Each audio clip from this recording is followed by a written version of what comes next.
Are you okay?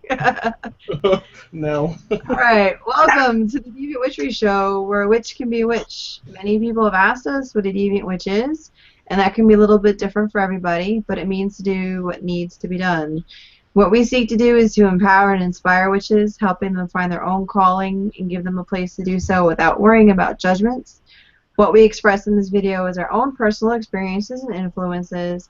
We encourage you to comment on our videos, join us on our page, and also in our Facebook group as well. Yay! Okay, so a lot of you this week, we have been having a lot of different technical difficulties. I know Nimbus has like a hurricane or something. Like there's some sort of storm going Yeah, on. there's this big ass hurricane that's not hitting Florida and is hitting the rest of the East Coast.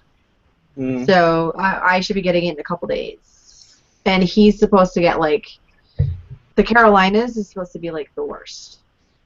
crazy. So that's why we've had some, connection issues again. It's really interesting that that happens like all the fucking time. Um, but we just released our first ever newsletter, and I hope that y'all enjoyed that. We had fun putting it together. It's gonna be fun doing the next newsletter.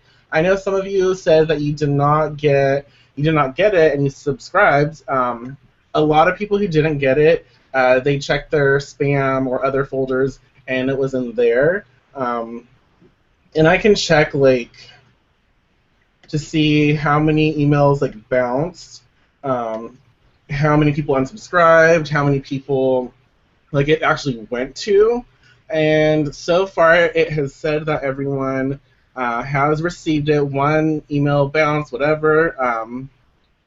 So check your email address. You might have put in your email address wrong, which happens if, especially when you like type fast online. You know, normal stuff. But just check that, and if anything, we will repost, the issues, the newsletter, um, with the link and everything. So if you have issues like subscribing, you can't get to it, we will have, we'll provide that for you. I know next issue we are trying to like focus on like let's say one business. So I'm pretty sure we still have to talk about it, but I think the next issue that I want to focus on a witchy store and products that we've used or we've heard of, or people we trust, and we want to focus on that. And I kind of also want to incorporate like everyday witches, like interviewing or having someone in the community who isn't like widely known, someone who's actually integrating their witchcraft with everything they do in their life. And I want, maybe have someone write an article how they do whatever they do, or just interview them. So we're going to do a lot of different things with the newsletter, and it's not always going to be as in depth and lengthy as you first experienced it. It might be short little tips, just different stuff. We do not like to do the same thing over and over and over. We like to kind of switch it up, so you will experience different things with our newsletter. We have the answer questions thingy, the tab up. So if you have any questions for us tonight, it's free reign. We will do our best to answer them. Tonight we're just going to kind of... Oh, my phone's over here. Sorry. Do what we do. Yeah, we're going to do what we do. We're going to talk witchcraft. We are going to have fun and answer anything that... Someone just messaged me asking when the show's going to start. It started now. But yeah, so if y'all have questions, go ahead and post them right here. We'll answer. And I am fucking hot as fuck, like a whore in church, I swear. Alcohol's not really going to help, but... It's going to make me feel better, a little at least. No, I've been doing a lot of different workings, like for clients, for myself, and for other things, and I try and keep, well, no, I do keep all the fans off. I turn like the vents out, and I let the candles burn, and I die. It's not fun. That's witchcraft. That is witchcraft. You don't need no heater light some candles, practice witchcraft, and you're hot as fuck. True story. Mm-mm. All right, so what's on our minds tonight? A lot of different things are on our minds tonight. Oh, let's talk about Mercury retrograde. I mean, we've had a show on that before, but has it been influencing anyone in different like ways? Like I've noticed for myself, because I like to talk a lot. I've noticed for myself it kind of has manifested different this time around than last time around. Have you all noticed that? Last time for me, it was communication, and that actually happened to me when me and my ex-boyfriend broke up, was during the last Mercury retrograde. That was a big miscommunication thing. This time it's been all machines at work. And it's hilarious. And I said it before, I just sit there and watch everybody freak out because I know what it is. And actually, last night I made a comment. And I'm like, wow, we have started having a lot of machinery problems the last 2 weeks out of like nowhere. And then I remembered that it was Mercury retrograde. I had actually forgot. So I have noticed issues. Yes. Scarlet. Yes. Well, normally retrograde doesn't affect me like at all. This time around, oh, I hate it so much. I hate it. Like technology with me, my laptop is always fucking up. My cell phone is always fucking up. Something's always messing up. Like even the microwave messed up on me. I mean, seriously. Push the minutes that you want it and you push start. It even messed with me on that. My TV, no, I don't. And then my I feel like my temper is being tested. And can we just say, if y'all didn't know this, she's a gem. You know, Gemini? And that is big. Crazy. Yeah, it's just, I don't know, it's bad this time around. I haven't been infected by one in so long. So I guess they're making me pay for it. It's catching up to you. Because this time around is just ridiculous. Like, I can't wait till it's over. For me, it's been interesting. Like, I've noticed it. Like, I try to have that mindset where I look forward to Mercury retrograde because it teaches us a lot of things. It helps us to work on things that we might, not have realized that needed help. But sometimes I just get fucking pissed. I'm like, I feel this like frustrated energy, like coursing through me. But I've had like 50-50. I've had like people who have had really bad communication with.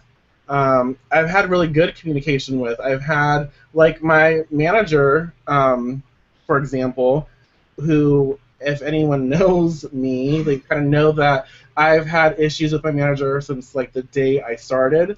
But we've been having a really good relationship. We've had really good,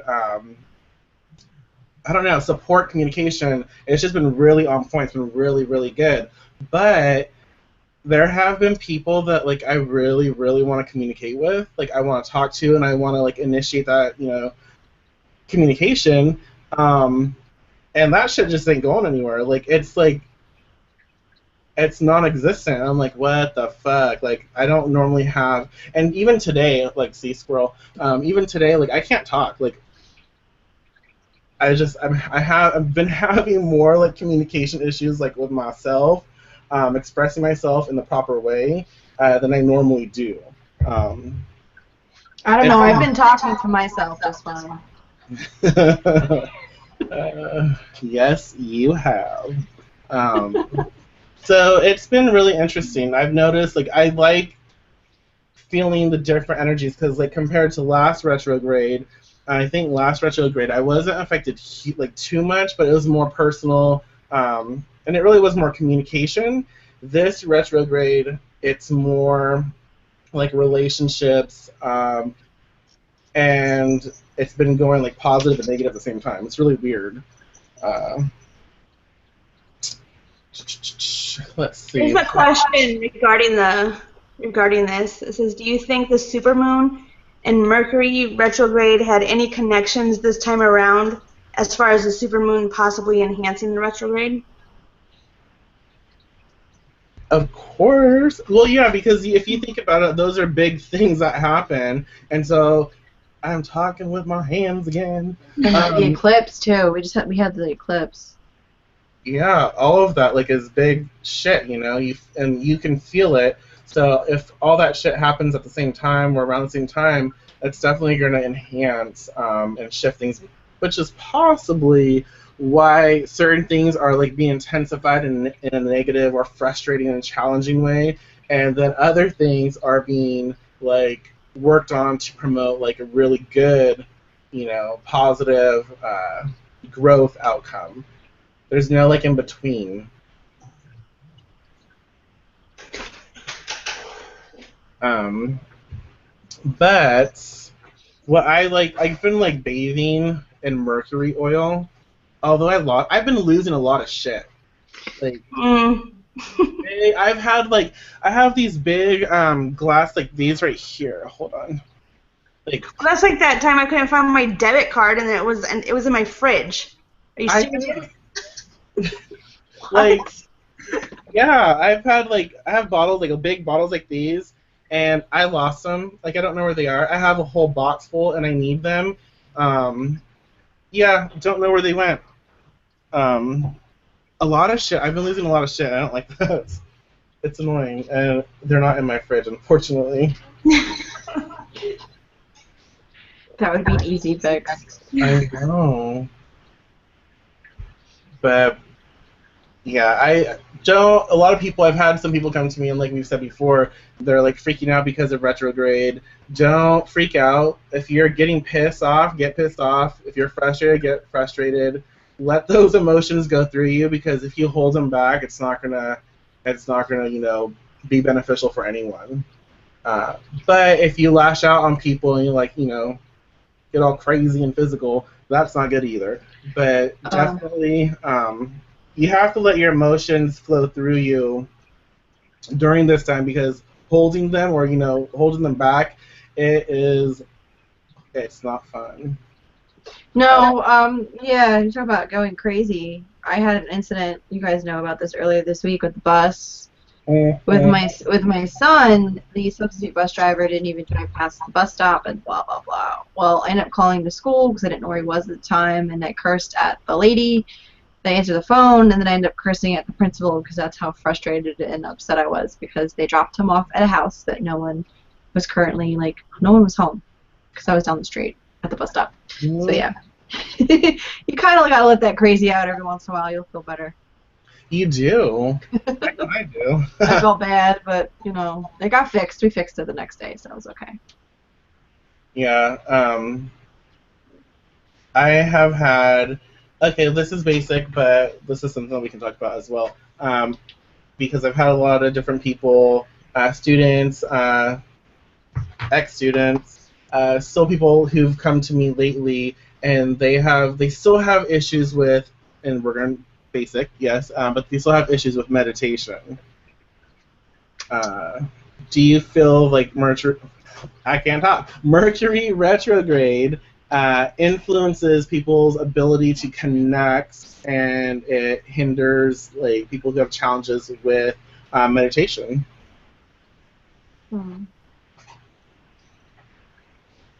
And what would you advise to help people get through like meditating?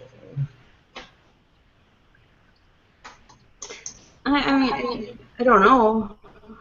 I mean, for myself, I don't know, because I don't have like a problem meditating during this time. But I guess I would suggest for those that do to just at least get outside. And I've had some of my students start with meditation with just sitting up against a tree with their back up against a tree and ground at the same time in a way, so they are taking anything that's negative and they're putting it into the tree. like through their back into the tree, get rid of all that to where they're like comfortable enough, or I guess their mind is clear enough to where they can actually just sit there in quiet and not let anything like interrupt them, so they can get used to the idea of having to clear their minds to be able to meditate. I like that. Oh my God, dog, stop it. I think people freak out too much about meditation. They expect like this, I don't know, fucking angels that come out of the sky and I'm trumpets right here. and Yeah, they expect answers like now, their very first time meditating. It's not going to happen. yeah. Like, I think even if you can stop thinking for 2 minutes, you've accomplished meditation. If it's helped calm you down and ground you, then yeah, you did it. Yeah, and I don't think like, and people have to, and where this is going to be, repeating ourselves, but you don't have to go blank or go numb for a meditation to be to be true. You have to just be present and be in that moment, and you have to just like, it's really, to me, like for me, meditation is just allowing myself to relax and to be in that moment. So if I'm around like a lot of people, if I have my nieces who come over who are like running around, if I can just like shift my mindset and just kind of like focus and just breathe in that situation, allow my mind to sort of like relax and travel like this. My one niece is running around, I can travel that way. The other niece is over here, travel that way. There's just different things going on. If I can just allow myself to sort of pay attention to everything that's going on, but not like focus on just one thing. That to me is another form of meditation, because I'm not like focused on like trying to be in this situation or this situation. I'm still being focused on being present with myself by paying attention to everything that's going on and allowing that energy to flow, through me. And I think people need to understand that it's that simple. You don't have to shut anything out. You simply have to allow things to just flow. I hate that damn saying, go with the damn flow, but that shit keeps coming up for me. Oh, it's really annoying. One thing is, too, when you first start, I mean, being able to meditate for 2 minutes, then 3, 4, add a minute onto it. You don't have to sit there and zen for an hour. It's not going to happen. You have to work yourself up to it. You have to make it a daily thing.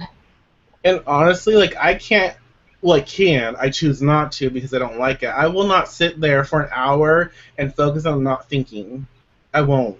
I will put my drums on. I will put like meditational, like trance music on, and I will travel. I will focus. Like I will focus on doing that. I will let go. And I think a lot of people, have beliefs that limit them when it comes to meditation. They think it has to be a certain way. They think that they're supposed to, like you said, get instant answers. They expect it to be so calming, like they're not going to think of anything. They feel like they expect that their meditation has to be blank space, like nothing. There's nothing there. Like you're floating in nothingness, which can be fun. And you can definitely achieve that, but you don't have to achieve that for meditation to be what you experience. And I think once people like let go of that, once they let go of those expectations around meditation, they start like having more fun with it. Yeah, I don't like trying to block shit out of my head because there's too much shit that goes on. There was something I was going to say about that, but I don't recall. Trying to think. If I can have like a couple less thoughts while meditating, I'm happy. Because my mind goes a mile a minute all the time. And if I'm able to at least, have less thoughts, that makes me happy. I mean, meditation is one of my weak points too. I don't like doing it. But I do feel it is necessary. It is for sure, and there's so many different forms of meditation. There's active meditation, like I can meditate when I'm on the treadmill, which I really need to be going on. On the elliptical, you can meditate. there's just different forms, so people need to look into that. It doesn't have to be one specific way. And just be present with yourself. People need to realize that, like, it's so easy. And don't tell yourself that you can't meditate or that you have trouble meditating. It's a current challenge maybe, but it's not something that's going to be a blockage, because once you allow it to be a blockage, that's when it becomes harder to eradicate. Um, Someone asked, are any of you guys feeling the shift with the veil thinning? Are you experiencing more spirit activity or more weird things happening around you?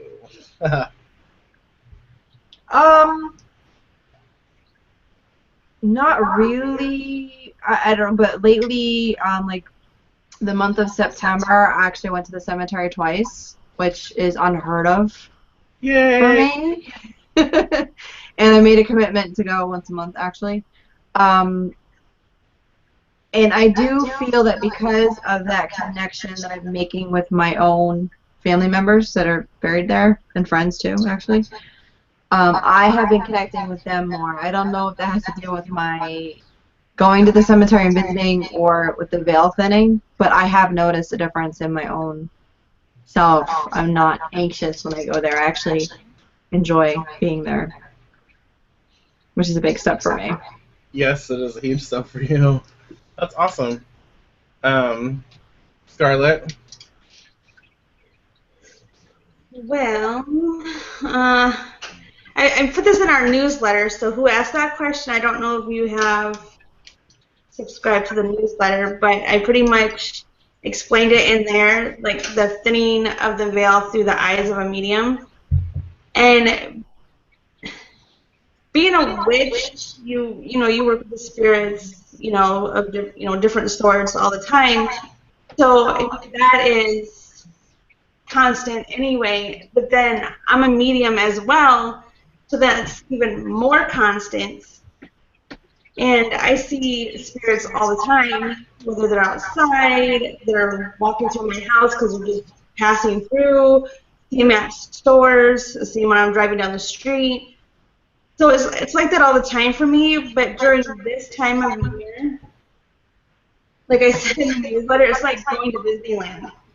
Because that place is so crowded with people. That's the way it looks like for me during this time. That's the way the spirits look to me.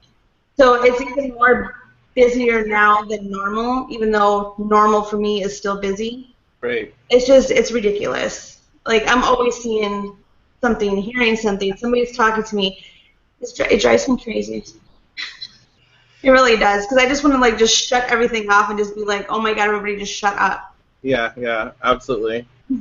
I don't remember who I said this to, but I said it to someone. I could have said it to myself, I don't know.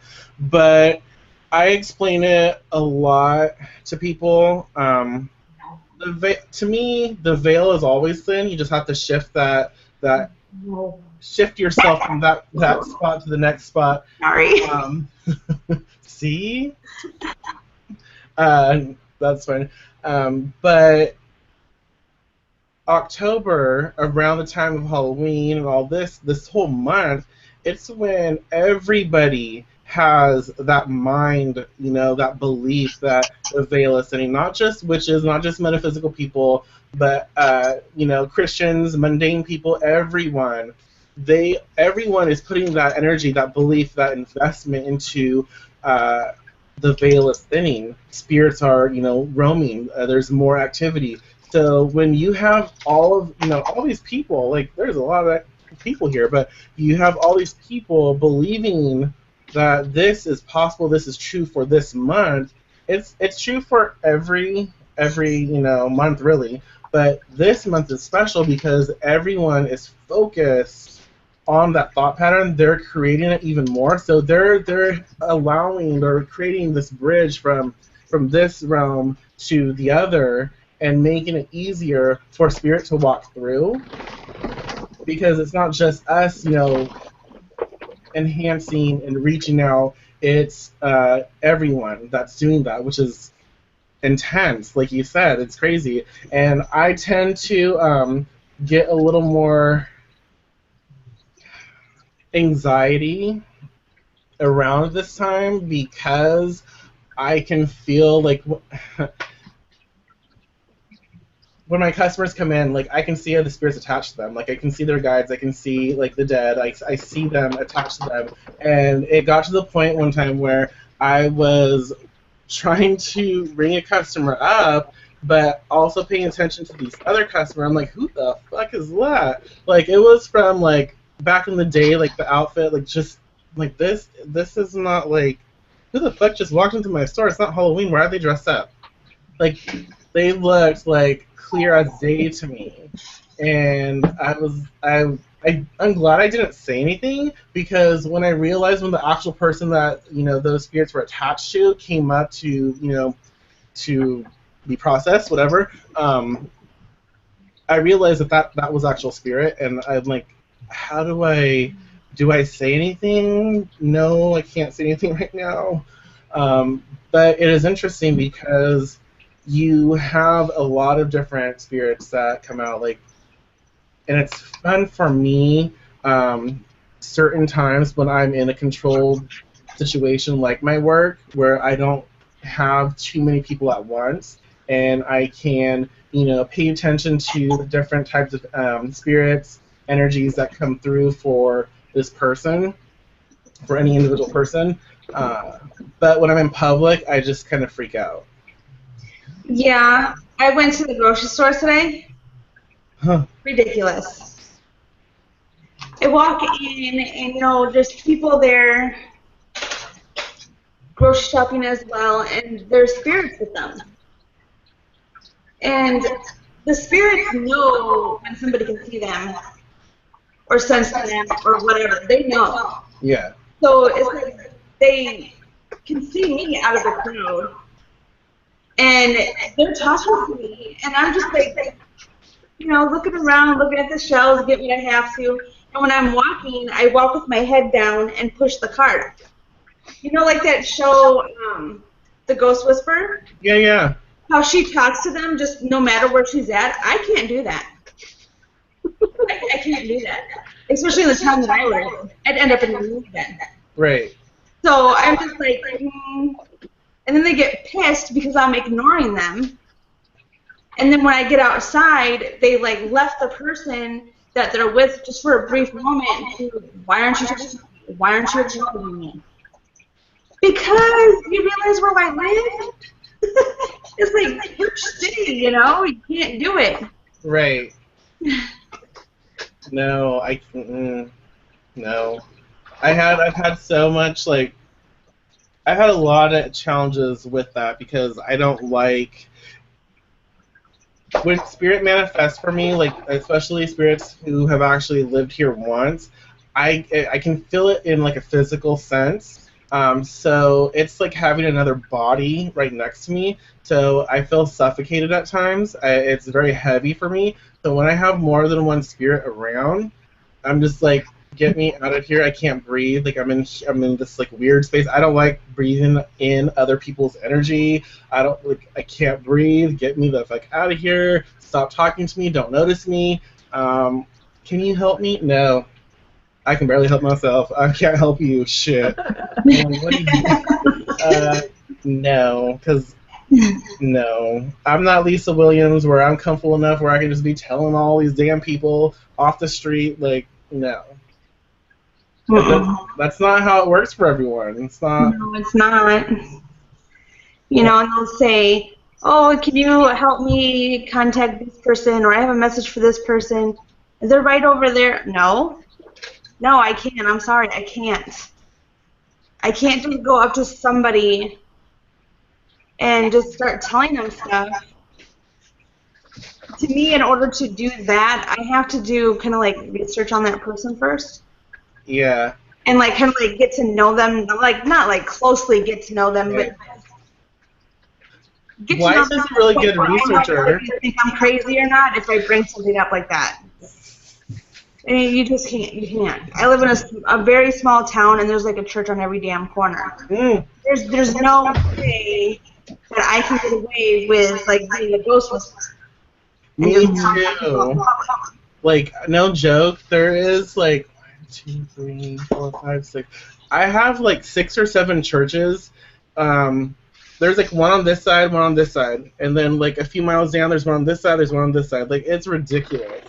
In a 3-block radius of me of my house, there's 3 churches. And then there's in a 6-block radius of me, there's 5 or 6 more. And then on the outskirts of town, there's like two or 3 more. There's too many churches here. There's not that many people. Right. So, okay, so let's say someone wants to communicate with a deceased loved one, someone who passed over, passed on, whatever you want to call it. How would you suggest that they do that? Like, not necessarily like an entity, just someone that has, crossed over, they're gone from the physical, and they want to communicate with them during this time because it's easier for them to do so.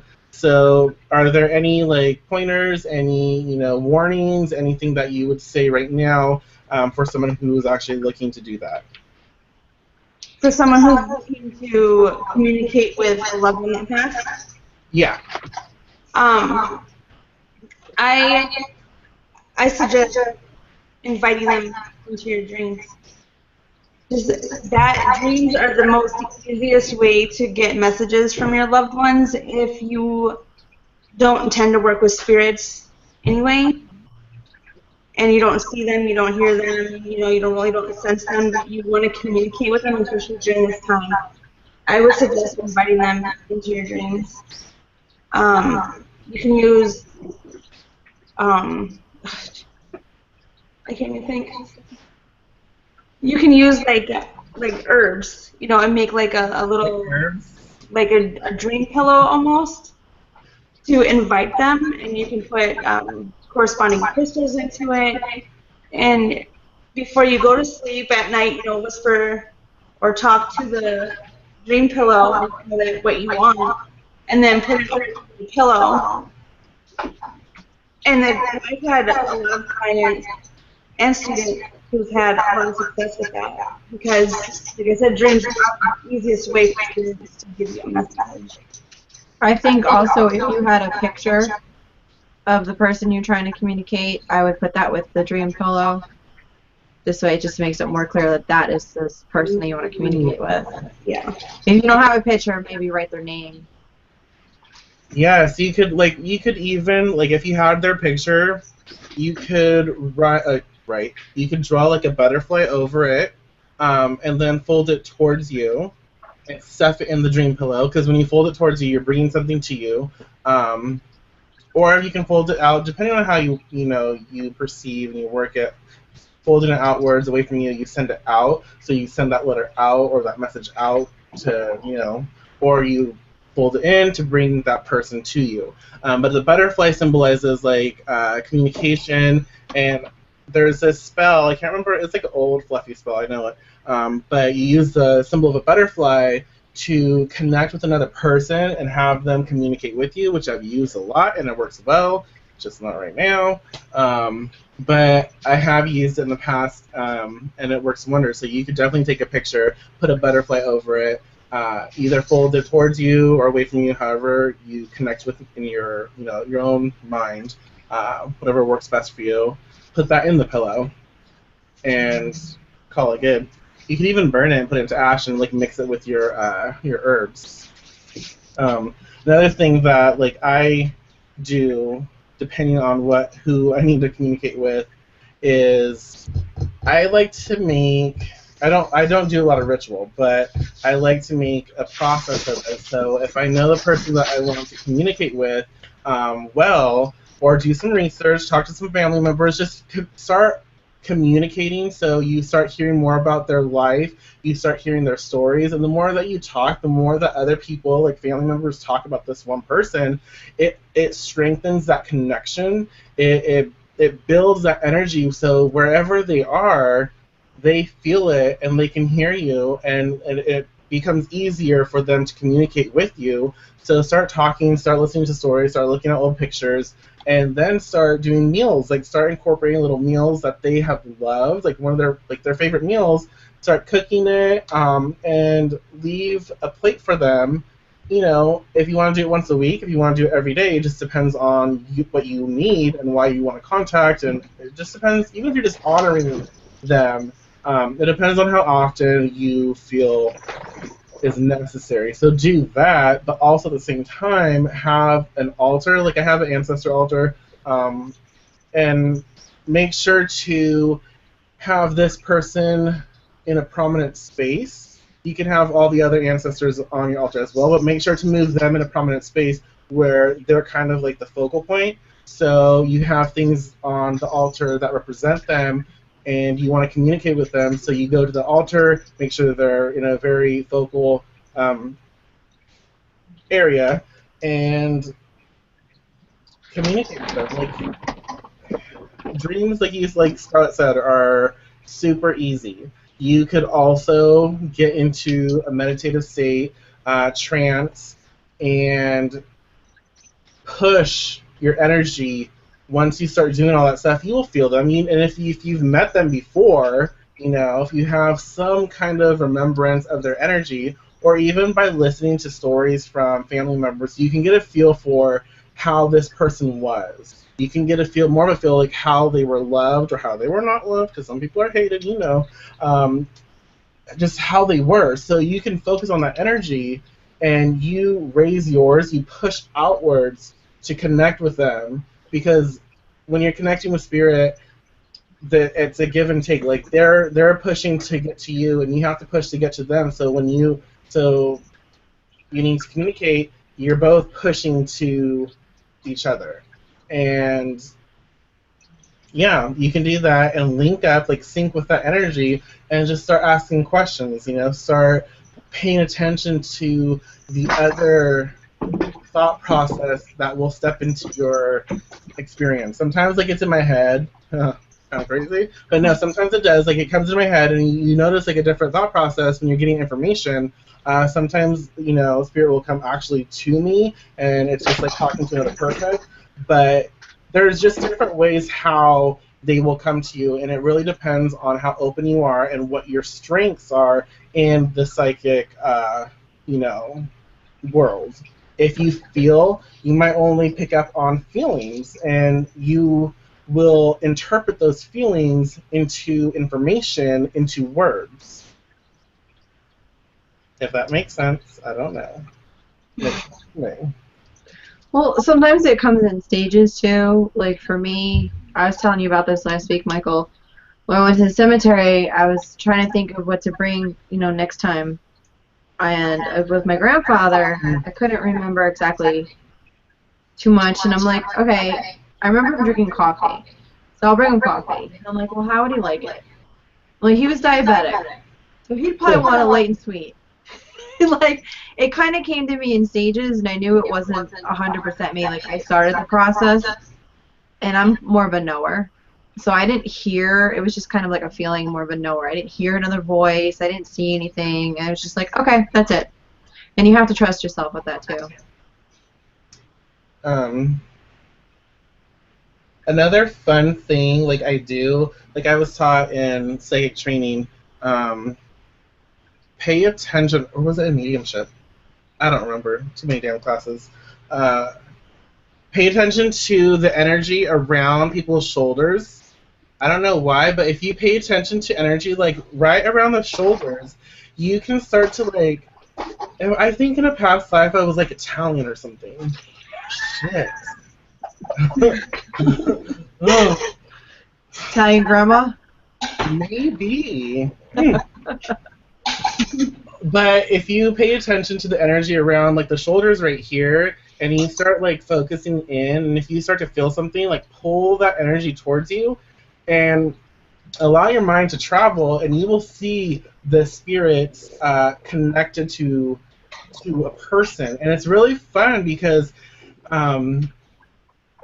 you get some different energies. When I do, like, healing work, I will go through someone's space, and usually, like, around here, like, I'll pick up on spirits depending on where they're attached, but usually, like, familiar spirits, like family members and stuff, when I get up here, that's when they start to come through. I'm like, Granny who likes apple pie, all this other stuff, Grandpa who smokes a pipe, and then you have, like, conversations with them. It's really interesting. But definitely focus on the energy. Like, try it. Get someone who, and remind people that you're just practicing. Don't promise anything. Just say that you're just learning. You want to, try something out. Don't. And it's really hard because when you are working with people who want to communicate with the dead, there's so much emotion that is involved that you really have to be clear and let people know that you are just practicing. You're just working, with what you know. You can't promise them anything, and you will tell them exactly what you see, what you express. Just express the truth. Do not try and change it. And you have to understand, like, you might be wrong, and they have to understand that you might be wrong. There's a lot of work and a lot of training that should be done when you're doing mediumship. Even if you're just training, with yourself, whatever. But there's a lot of different things that should be taken into consideration because it's such a heartfelt subject because of because of the topic. But definitely get someone who will be open to, work with you and try doing that. Yeah, don't do it with strangers. No. Yeah. No. Yes, and I had a student that I was trying to teach how to read auras, and it's similar to the exercise that you were talking about. You look at them, like right here in the shoulder area, the head area, and then you kind of like let your focus go the rest of their body and like even deeper because there are other layers of colors in someone's aura. And she went out to practice, and I told her to like practice on her mom, her sister, people she knew. She was sitting at the park doing this to people she didn't know, and she was just staring at them. And yeah, she didn't get very good compliments or words said to her because what would you do if somebody was sitting there staring at you? Like no words. They got an empty look on their face because they're concentrating, trying to get in the zone, and you're at a park, with kids and families, and yeah, I was like, why did you do that? You have to practice with somebody you know. That's creeper status. Yeah, it is. Because eventually it just comes to you, like you can look at somebody and see a color, or look at somebody and see that they have a spirit attached to them. Yes. And all that stuff. But if you are just starting and you're actually wanting to do this training because this is what you want to try and do, you cannot do it to strangers. No.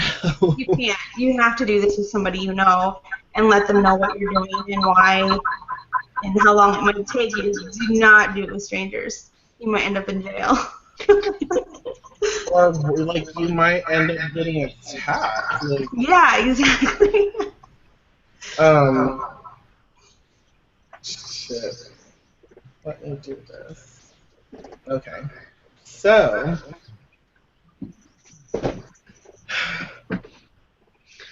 I don't like that. Anyways,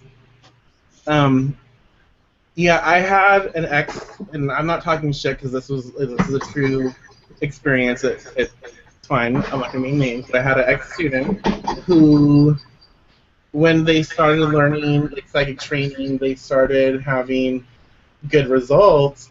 They started fucking reading everything and anything inside. They started going to the grocery store. They started like just blurting shit out, and I'm like, no, you gotta stop that. People don't want to know unless they're coming to you and they ask you. Like, don't force that on someone else. If someone, just because you can do it, you want to practice, I really do understand that. I understand wanting to practice, but you can't do that. And with friends too, you cannot just start saying, all the shit that comes to you, because you could be picking up on all kinds of different information, their fears, their thoughts, and it might not even be accurate. It might be stuff that they're just like worried about, stressing about. And here you are, you're like just blabbering all kinds of shit because you're just like, ooh, now I'm psychic. Yeah, you're fucking psychic, but you need to shut your fucking mouth, or someone's gonna shut it for you. Right. I don't think everybody's. Me one time, it was a few years ago. I was at the laundromat and I was washing our comforters. And I was going outside to put a couple of the comforters in the truck, and this lady walks up. I've never seen her before. And she's like, "Do you have an uncle like this?" And I was like, "Why?" And I mean, I do, but you know, it's weird when another medium goes up to another medium, and that medium, or supposable medium, is going up to that medium. Yeah. It's like, okay, let's see how good you really are. It's like you just want to test them. Yeah. Time it's like, why the hell are you coming up to me? I didn't ask you to come and tell me something. Even though I already know about my uncle because I see him all the time. I communicate with him all the time. But I still did not ask for this woman to come up to me and start just yapping away. She doesn't know me. Don't come up to me like that. I think that is one of the most rudest things somebody can do. Right. If I know that you're a medium, and then maybe then I'll ask you if I want to know something that I might not know, or that he's not letting me know on our, in our relationship. But other than that, I think it's just rude for people to, oh, hey, guess what?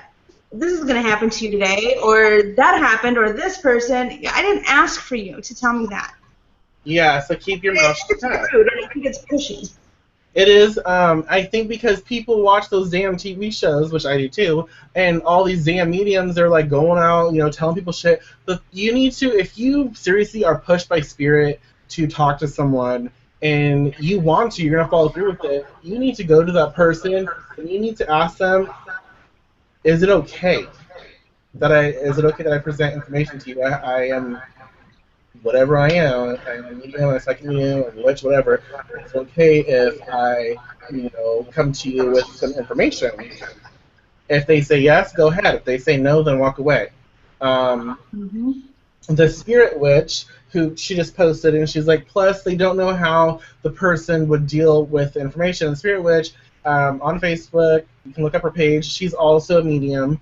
And that's so true. You don't know how they're going to deal with that information. And if you're just starting out as well, spirits can be assholes. Just because they're dead doesn't mean they're like liberated. Doesn't mean like they're like elevated to this like next stage and they're somehow like freaking Buddha. They're not. They can, if they were an asshole in life, they're probably like a spiritual asshole now. So they could be playing with the person, and you don't know, and this has happened where a spirit who has attacked someone and someone doesn't know, physically assaulted someone, they might try and work through that person who is being a dumbass and not taking into consideration all the stuff. They might come to that person and say something, say a trigger word, something that's going to remind them of that experience, because now this person's dead and they're still doing what they're doing, and you, the asshole medium, psychic, whatever, who does not have strong ethics and who's just blurting shit out, you come to this person and you say whatever you say. You might say a trigger word, and you just ruin this person's day and possibly longer. You could trigger something even more, depending on what happened. You don't know, because you have to really learn to discern and communicate with that spirit before you start going to someone, because you don't know. Just because they say they're Uncle Fred does not mean they're Uncle Fred, and doesn't mean that they're here for good reasons. That just frustrates me. And with the jokester spirits, the bad spirits, negative spirits, you have to learn to decipher between them. Because, especially the tricky ones, because they are so tricky, especially the people who are new at this, whether it's, witch, or they're, trying to train as a medium, whatever. They are going to love the newbies. Yes. And you have to learn how to keep yourself protected. You have to learn how to decipher between them. Because, like Michael said, there are negative spirits out there. There are jokester spirits out there. I know of a lady, I won't say names, I know of a lady who owns her own online business as well. And I watched one of her YouTube videos, and I about fell off my chair. Because this is a woman who says that she's been practicing whatever it is that she practices. I honestly can't tell you what she practices because it's like a whole plethora of stuff. So she said that she's been practicing, you know, like, 15, 20 years. And on one of her videos, it was about spirits. And she says there's no such thing as negative or trickster spirits. Because when people die and their spirits, you know, cross over, so wherever it is that they're going, their next journey, whatever, they all turn good. That is the biggest crock of bullshit I've ever heard in my life. She's obviously never dealt with negative or trickster spirits. I have. I know Michael has. I know other people have. So to say that every spirit out there is good, that's a little bull. That's not right. It's not true. And I know who you're speaking of. And the interesting thing about this is that this person, and I'm not talking shit about. It's just like educating and yeah, because I feel like she's bringing people, she's directing people in a wrong way. Right, and so the thing is that this person, their tradition,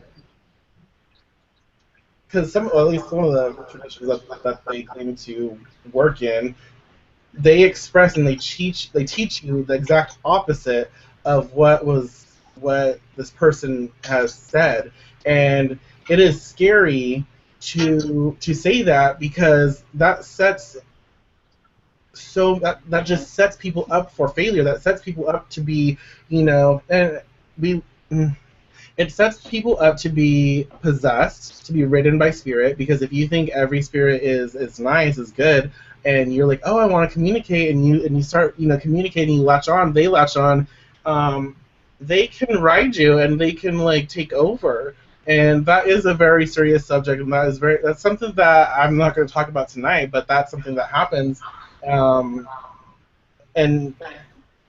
I feel that expressing that makes it easier for people to just allow spirit to come in because they think that they're all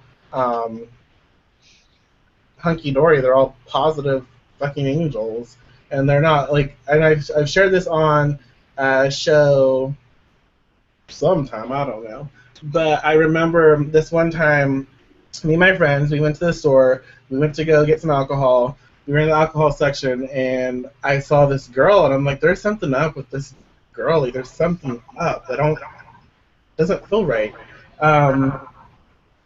She comes in front, she gets her alcohol, she walks back, and I'm still staring, I'm like, I can't figure it out, but there's something wrong. And as she's walking away, she made no eye contact at all. She got her shit, she walked away, and as I look at her, as she's walking away, she raises her alcohol, like, haha, motherfucker, I saw you see me. And above her, this, like, big black mass, this spirit attached to her, like, I'm riding her, like, I own this energy. And it was not nice. Mm-hmm. So there are trickster spirits, there are negative things out there. That's just common sense. A lot of people, like, will warn you if you mess with things, bad things will happen, evil entities will come, like, oh, if you start working with a Ouija board, you're going to open up the gates to hell. I think it's better to have a warning and to be a little bit weary of what you're dealing with and to think that everything is happy, everything is great, everything is wonderful. I think that's when you get into more trouble, is when you think that everything is just all good, peachy, and then you will run into these spirits like, yeah, I'm good, and then you just fuck up your whole life. Sorry. No, I was done anyways. No, you're absolutely correct. But I totally just had this. I read this and I totally had this vision. We should talk about Ouija Okay. because I know that's a topic that Scarlett loves and frustrates her because there's so many different misconceptions about it, and people just freak the fuck out, and I think it's funny as fuck. Well, um, I mean, it's obviously not for people who think that it's a joke or think that it's like Blythe said, oh, I'm gonna go into this and start using it and everything's hunky dory and I'm good and I'm only gonna attract good and stuff like that. Then you get the dipshits who go in and say, oh, I'm some big badass, I can handle anything that comes out of that board and blah blah blah, and you have to treat it with respect. You have to know what you're doing. You have to know how to protect yourself. You have to know how to protect others that are around you if they don't know how to protect themselves and they're in the circle with you.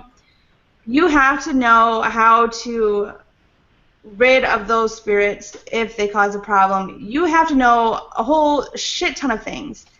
You can't just go to the store, buy it, open it up, and have some frat party with a Ouija board because it's not going to end good for you. It's not going to. And then these are the same people who turn around and are like, oh my god, that board is evil. Oh my god, that board did this and this happened with this board. No, you did it because of the attitude that you had towards it going into it. So if you're expecting, like I said, you're a big badass and you can handle anything, well, of course, the tricksters are going to come out and they're going to play with you. Yeah. It just makes me laugh because people are just so dumb, and I don't. Obviously, that's a very judgmental thing to say. But it's Spirit Witch said. let's see. I love when people are like, if you drop the plant shit on the floor, you let the spirit into your home. What? Hello, the spirit is already in your house. That's hilarious because that's so true. It's so true. You already invited it in. So it doesn't matter if that thing falls on the floor or not. You already got it. What about that Charlie thing that people were doing a couple of months ago? Wasn't that like a marketing thing? It was supposed to be like a Mexican demon or something named Charlie. I don't know any Mexicans named Charlie. Yeah. Maybe Roberto. Like, that actually scared me a little bit because then it was people, like, I don't know if Charlie is a real demon or whatever. It's going to call some kind of spirit named Charlie, is my opinion. But people messing with stuff like that without even knowing or doing anything is just kind of a little bit weird. I think because they don't know what the hell they're getting into, and they think it's all fun and games. And then, I mean, and some of them, are fake and are fun and games, but how are people who don't deal with the spirit world on a regular basis going to know what's real and what's not? And then when they are going after these stupid games, then they get pissed off when something happens. Well, you're the dipshit that called it. So you can only be pissed off at yourself, nobody else, because you wanted to call on Charlie. I mean, I think when the Ouija board was starting to be marketed as a game and people started treating it as a game is when it got scary. Because I have a spirit board that somebody actually made. It's supposed to be used as a pendulum. It's like the same thing. Oh, I'm going to knock over everything. I got other stuff in there. But it's kind of like the same thing. It's just a little bit different. And it does the same thing. I think when you start connecting with the spirit board, you should have at least in mind of who you want to connect with. so you're not just inviting random spirits to your house. I think that it is more like for witches, it's far more dangerous to be a dumb fuck around the Ouija board because we already work with spirit. We already invite spirit into our home. We already work with those energies, and those intense, those negative entities, they want to be a part of what we do because we have power. They want to feed off of that. So when you're stupid, and y'all can leave your fucking negative comments down below. I don't give a shit. When you're stupid and you start playing around, you don't take it seriously, and you just do whatever it is that you're fucking doing, calling on what the fuck ever, um, you're inviting all those negative things to come in there because you just created that portal, that gateway, and you don't know what you're doing, and your energy as a witch is invested into it, and so you're in a sense casting, and you're making things far worse than what they are. And I feel like a witch should know how to work a Ouija board and not be stupid there are some people who go way overboard, like crazy. They think you need full on sage, you need a fucking ritual, you need the salt, you need like protection, you need to get like fucking all the goddamn protection in the world like before you do it. And it's not true. You don't need to. You just need to be smarter. Yeah, smart. Be smart. Because, I mean, even when a good witch, that knows what the hell they're doing, takes precautions, and all that stuff, things can still happen. Because that's just the chance that we take. Things can still happen.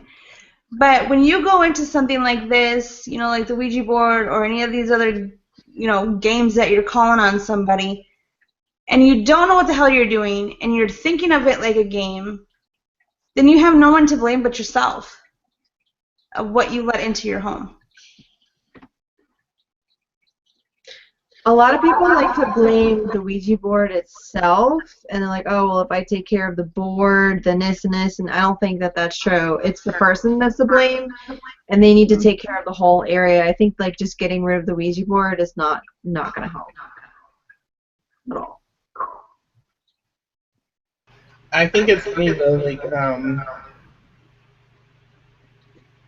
this is so mean. A lot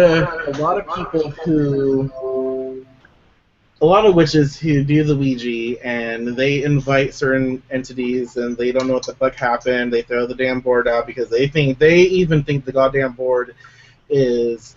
I guess that's gonna be my like word of this week too. Like goddamn, like I don't know why I can't stop saying it, but ow, cramp, fuck, ow, that hurt. Oh my god. That's what happens. See, I'm getting punished for saying goddamn. Fuck you. No, I think it's funny that seriously hurt. Witches who invite these energies in, they don't know how to get rid of them. Mm-hmm. I'm like, okay, that I've seen it happen. Like this badass witch thinks they got it all. And they be calling on the spirits, and they're like, oh shit, I don't know what to do because I got some damn negative entities in my goddamn house, and I gotta throw the spirit board away because it's like evil. Oh, the damn spirit board, the spirit's still there. Oh, you can't get rid of it? What do you mean? You can't get rid of it? You're a witch, right? And you profess to be so powerful and strong. You can't get rid of a spirit? You can't get rid of a simple spirit? Oh, really? I'll help you. $29.99. Yep. 12. No, there's gonna be more than $29.99. Times 12. But it just amuses me because people just like they assume that they're so strong and they do all this shit, and they don't really assume it. They know they're not that great, but they project that. And then in the long run, they can't handle their own shit. If you can't handle something, if you can't get rid of something, if you don't have the confidence to basically exercise or expel something, don't call on it. Don't invite it in. Don't be a dumbass. It's just common sense. But I really don't have like the patience for the Ouija board. I just like if I want to talk to spirit, I'm like, hey, let's go, come on. Yeah, You know? exactly. I mean, I've used it, but I working with spirits, being a medium, I don't need that board. There's no reason for me to have that board. It I can mean, be not that I'm against the board, or you know what I mean. I'm against stupid people using the board. That's what I'm against. I'm not against the board itself.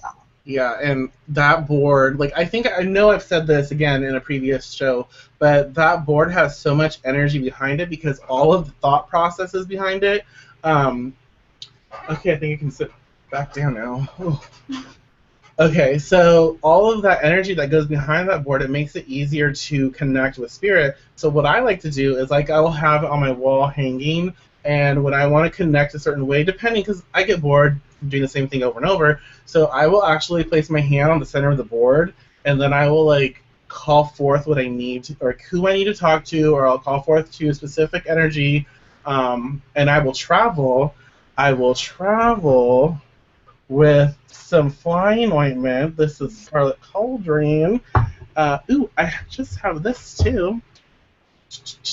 So I will put on flying ointment, sometimes not always, and I will kind of channel the energy of that board, and I will go and I will connect with the spirit. I think that's fun. But I don't, using the planchette and like taking the time to actually like ask a question and wait for the thing to move, that is just so tedious. And I'm too lazy for that shit. Me too. I'm like, If I need to know something, I call on them and I ask them myself. I don't like set shit up. And yeah. I mean, if you sit and wait for the planche to move, I don't get shit. I get irritated. I'm like, really? Like, you're gonna talk to me like without this shit, but you're not gonna talk to me on this damn board. Like, come on, like, move it. Yeah, exactly. Like, fuck this. I get the board away. I'm like, we're talking like right now, and then I just connect and we talk. But not everyone can do that, and that's fine. So when you use the board and you have fun with it, but do it in a proper way. Be responsible. Be responsible. Play responsible. Wear condoms. Yeah. Oh my. So yeah, people are just really. It's amazing how many like witches you see have like negative beliefs about the Ouija board. I think it's funny. Yeah, that is the one thing that sets everybody off. And a lot of people don't realize that when you use tarot cards, a lot of the times you use them to communicate with the dead as well, or use them to communicate with your higher power, or whatever it is that you tap into. But you can use any kind of divination system to get information from the dead, to get information from your higher power, or God, or the angels, or deities, or whatever it is. Jesus! Yeah. I'm gonna get struck down by lightning. It's gonna be funny. Probably. Yeah. And there's not even a hurricane near you. I need rain, not a hurricane. Well, I need a hurricane, but But an alcoholic hurricane. you know. They're very yummy. Well, so that always amuses me. And I get amused by people's stupidity. I'm sorry if that's offensive. It's just, I think we all do, and I just admit it. And if you're going to be mad at me for that, fuck off. So yeah, that is fun to do. Ouija board, not so much.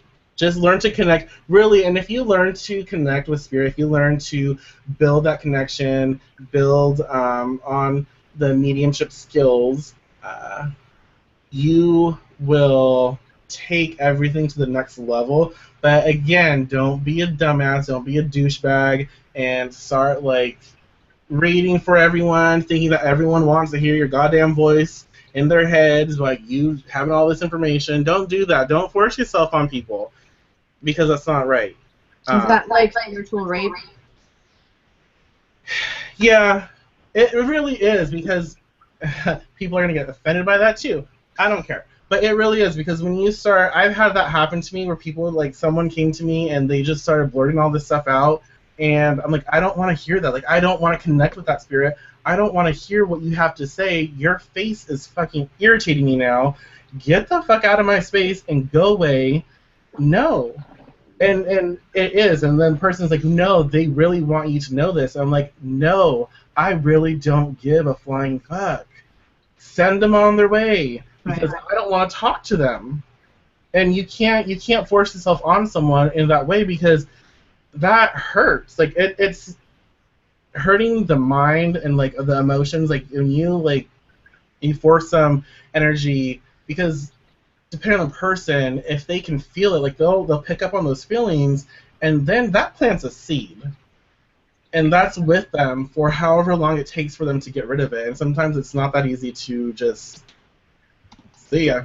Well, even with us, as close as the four of us are, if something's going on and somebody picks on something, usually we don't say anything. Whoever picks up on it usually doesn't say anything, from what I've noticed.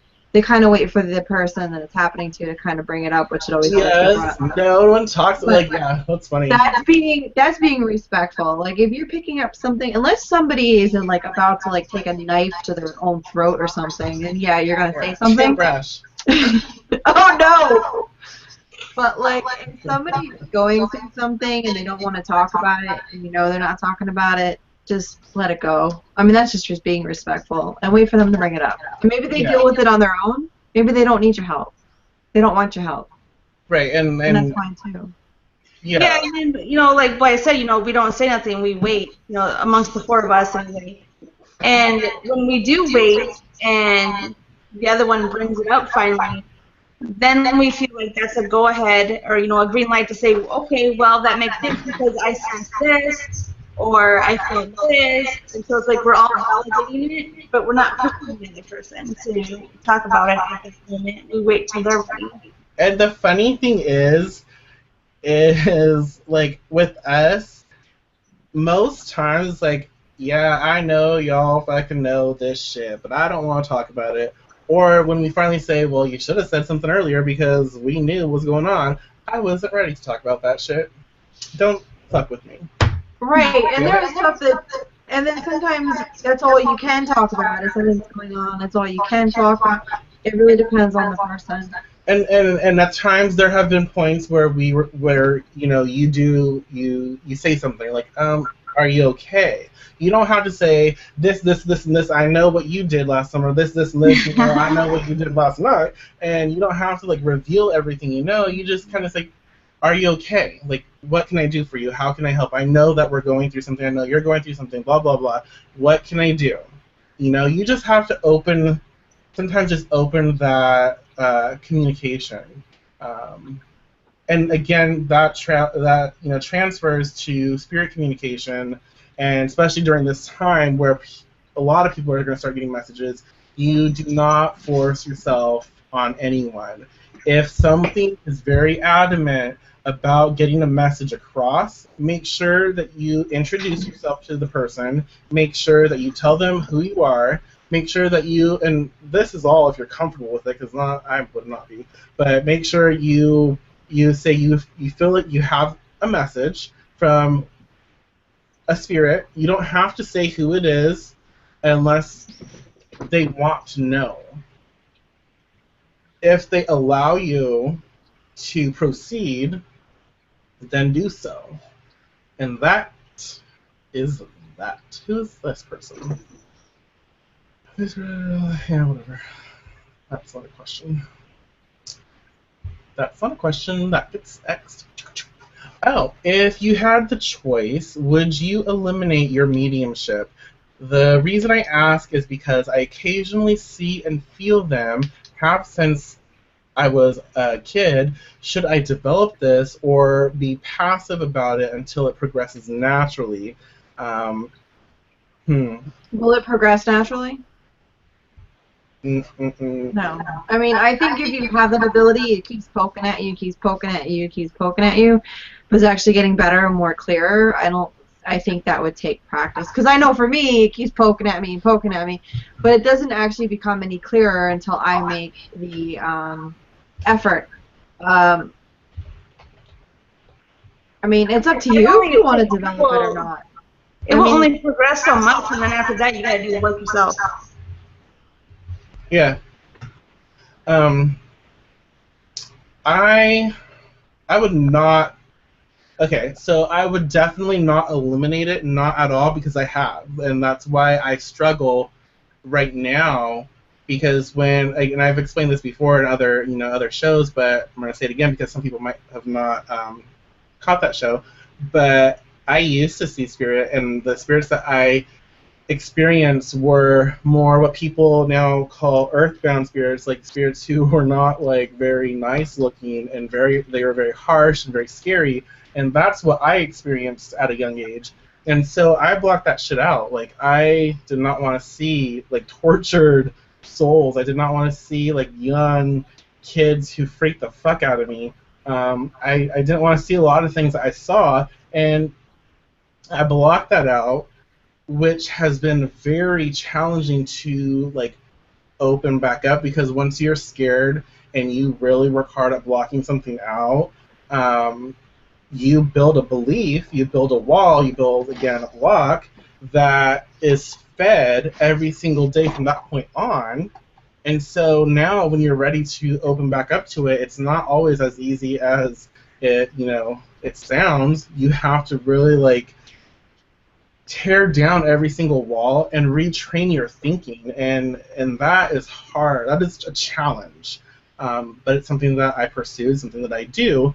And so I would definitely not eliminate it, because I think it is a blessing. I think it is a skill, it's a gift, and I think that it only enhances us, it enhances the witch. I love it, and I wish that it was intensified. I wish it was even more than what I currently have right now, and it will be.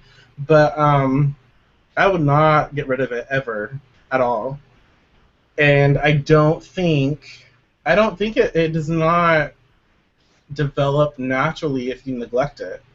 Like there's only so much that it will do for you until finally, like especially with mediumship, because spirits they will like they'll be like fuck off, I don't want to talk to you because you're not paying attention to me, you're not listening to me, so I'm gonna go find someone else. And eventually spirits will be like, they'll see the energy about you that you're blocked off, you're not really pursuing it, you're not like pushing your energy forward to meet with them. So I don't feel, in my personal experience and that of people I know, it would really develop naturally in an intense way. So yeah. I just say don't wait for it to develop. You have to develop it yourself. You have to pursue it. When you make that commitment to yourself and to your skill and to your gift and to your blessing, it will strengthen. You kind of build like this energetic thread, and the minute you decide that you're going to focus on it and allow it to be what it is, it strengthens and it progresses and it expands. This actually reminded me of a quote that Starcast said when I was in Hex Fest, and she said, "When you avoid it, you get pushed and pushed. When you fight your gifts, you are fighting a losing battle."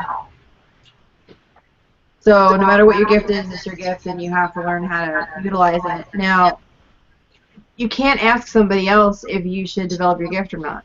Yeah. You can't ask us. We can't give you an answer. We can tell you what we would do. And we're pretty much saying you should work on it, but you don't. It's your choice.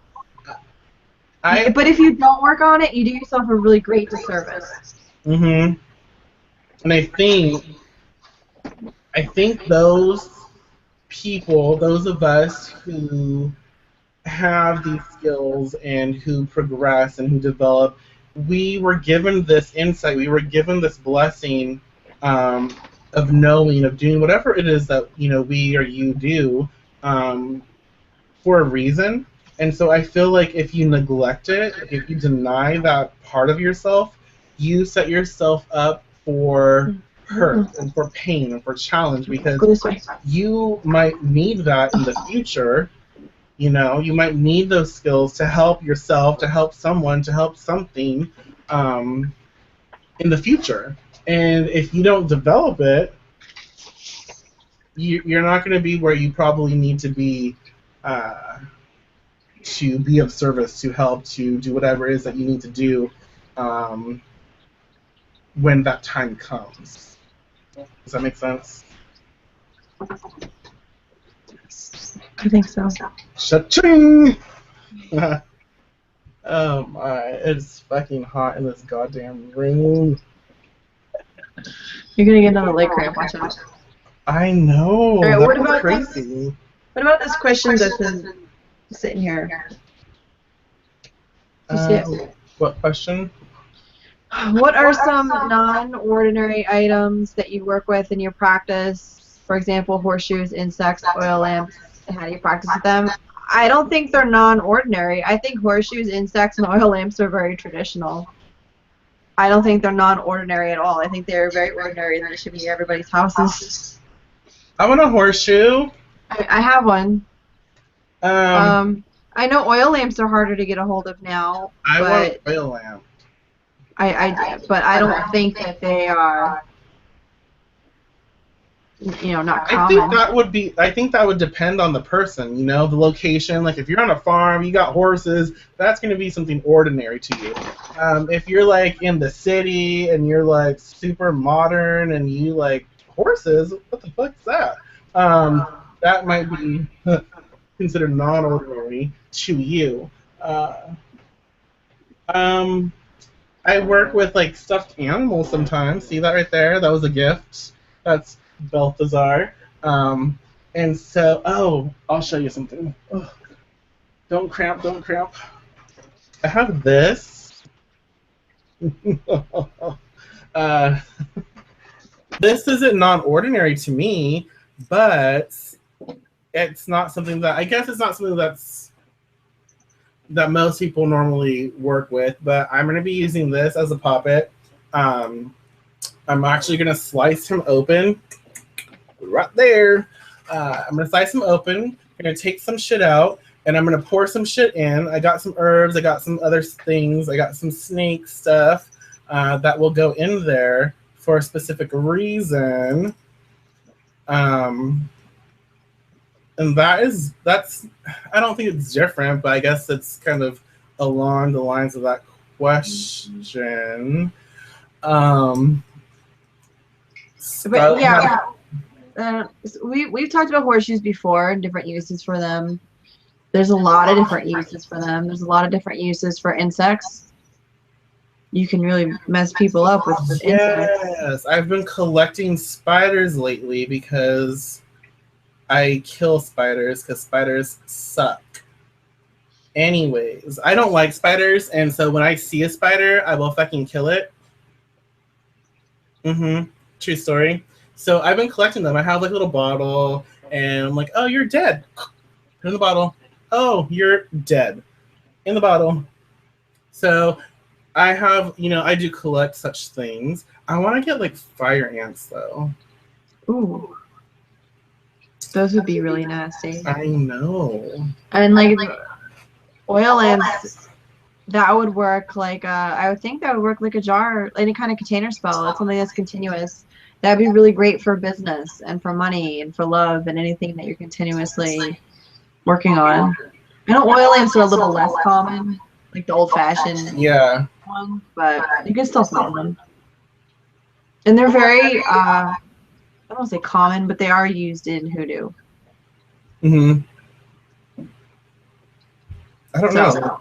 And to the person that responded about her question about mediumship, if you're in our group, I would highly suggest you posting that question in the group and getting advice not just from us, but the other members that are in the group that may be going through the same thing. Yeah, please do, because I do have a lot of resources on mediumship. I do have a lot of different things that I can, share. but definitely post it in the group because right now I don't have that like available to me. I'll have to go look at my bookshelf and then also the other resources that I have on my computer. So I don't have them like currently, and I know some other mediums in the group, and they probably have some pretty cool stuff to share with you as well. So definitely join the group if you haven't joined already, and ask your question there. So like what said, more people can jump on and be of assistance. Yeah, but for this question, like I don't really consider much anything non-ordinary to me because I will work with pretty much whatever. Right. Pretty much whatever. But. And that's also another good question for the group as well. Because there's a lot of crafty bitches in there. Mm-hmm. Emphasize the bitch. Oh, this is a good question. I'm gonna I have a cramp. It's gonna kill me. Okay. The question is, I was wondering what your thoughts on altars are. Do you feel it is important to always use an altar? And I'm going to say no, because you need to be able to do your shit wherever you're at. I do think if you keep an altar, it does, especially for a specific purpose, it does start to build power for that purpose. Like if you have a money altar, or a love altar, or a malediction altar, protection altar, whatever it is, it kind of builds up. It kind of builds up that energy, and it makes it easier to tap into and to utilize. But you don't always need an altar to do work. I'm like rubbing oil into my my cramp, so if you see me all crazy, that's why. Don't get any funny ideas. We always have funny ideas. Because that's a show that you're definitely gonna have to pay for shit. I also don't think that altars are like always necessary, especially when you're working in a limited space. Because sometimes it's not always like if you're in a studio, like a studio apartment, you don't really have that much space. You can kind of find little places where you set up something, but sometimes it's not always realistic. So I do feel that you should try and have an altar ever so often when you're doing certain things. But they, again, aren't like necessary to have 24/7 unless you're building like a certain like energy. Like I would try to have a space that you can go to and put your energy in, because I do feel that even when we're not near our altars, we can still tap into our altars and still utilize the energy. Right. And it kind of becomes an extension and a part of yourself. So I think it is always important to have a little bit of, even if it's like a little end table, a little something where you do all your stuff. if you can. Yes, absolutely. Like even on, like I have a desk right here in front of me. I could take like a little space on that desk and like devote it to,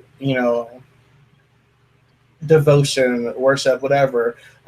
You can make the most out of small spaces.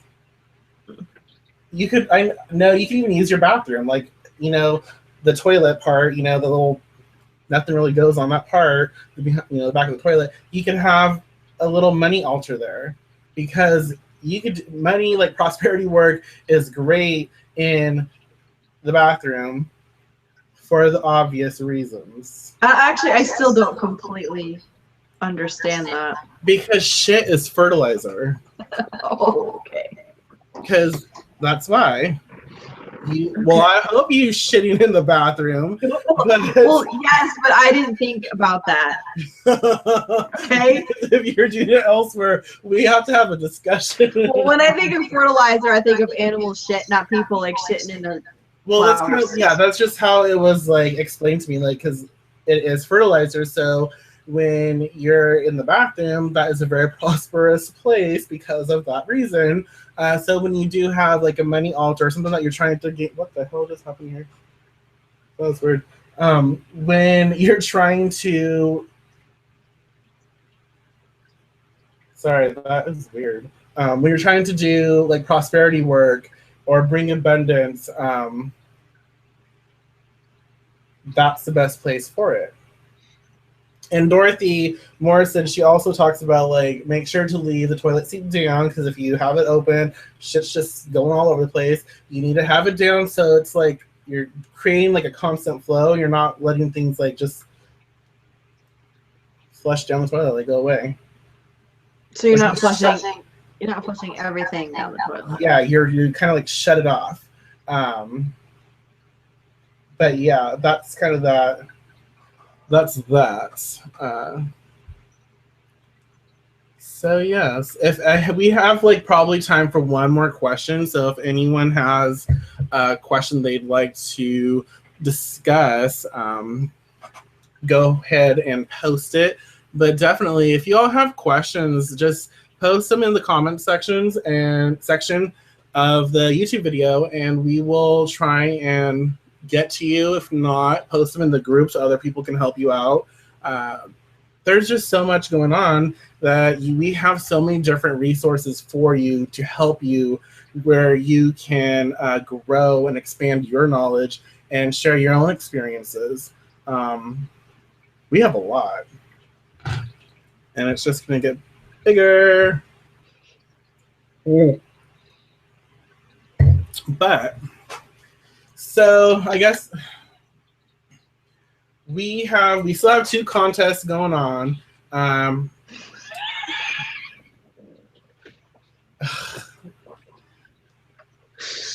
Todd, go check your bathroom. Go check your prosperity altar in your bathroom, and we'll find it. Anyways, I'm gonna chuck $1 at your head. The coin. Shit.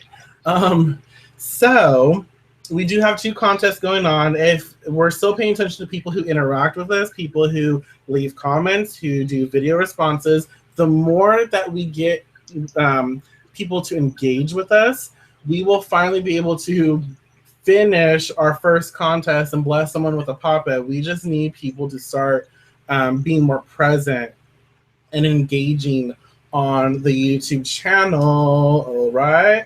Okay. So the second contest that we have going is when we reach 1,200 subscribers,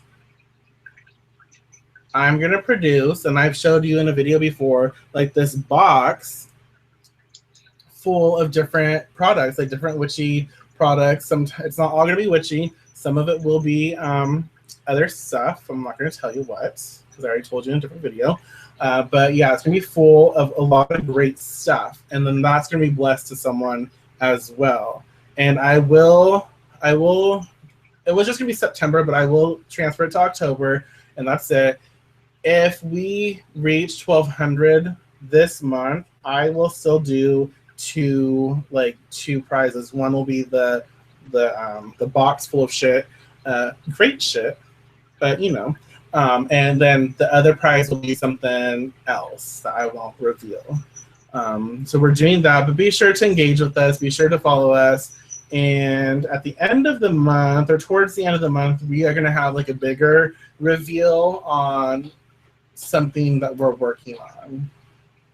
Right, and because this has gone over well in the past, if you want to do a video response or want a topic to talk about, I want to hear what people have done to try to figure out the way to word this, have done to strengthen their ability in mediumship. What have you done personally to actually strengthen your ability? Yeah, I see that look on your face. You're like, yeah, that's a good question. Yes.